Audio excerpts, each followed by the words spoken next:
So high, আমি এখন review করব ভুনা খিচুড়ি। আমি এখন রিভিউ করব কুলি মুভিটা। হ্যাঁ, এটা মুভি হবে, খিচুড়ি না। যাই হোক, কনফিউজড হয়ে গেছিলাম। তার কারণ হচ্ছে মুভিটা কখন শেষ হয়েছে, কখন শুরু হয়েছে আমি নিজেও জানি না। মুভিটা দেখার সময় আপনাদের এমন মনে হবে যে মুভিটা এখনও শেষ হয় না কেন। কারণ এতটাই বিরক্ত লাগে। এটা মুভি দেখতেছি নাকি আমি কোনো জায়গায় নিঃশ্বাস বন্ধ হয়ে বসে আছি, সেই রকম একটা ফিল হয়। পুরো মুভি একদিকে, আর সেকেন্ড হাফে আমির খানের ক্যামিও একদিকে।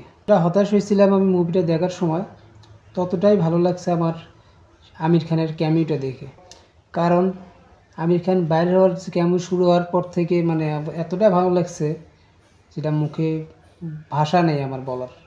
সো যদি আপনারা মুভিটা পুরোটা দেখতে যান তাহলে হয়তো একটু খারাপ লাগতে পারে, কিন্তু যদি আমির খানের ফ্যান হয়ে থাকেন তাহলে মুভিটা আপনাদের অবশ্যই দেখতে হবে, না হলে অনেক বড় কিছু একটা মিস করবেন। এখন মনে হইতেছে বড় স্টার নিয়েই মুভি বানাচ্ছে সবাই, গল্প কোনো টাইম লাইন নেই, কিছু নাই, শুধু বানায় দিল হইল। সবচেয়ে বড় যেটা আমার খারাপ লাগছে সেটা হলো রজনীকান্ত। আসলে তার দোষ দিয়ে লাভ নাই, কারণ তার যে ক্যারেক্টারে সে পারফেক্ট হবে মনে করেছে সে সেটাতেই সাইন করছে। আবার আরেকভাবে এই যে ক্যারেক্টার সেটা রজনীকান্তের সাথেই যায়, আর কারোর সাথে যায় না, এটা মানতে হবে।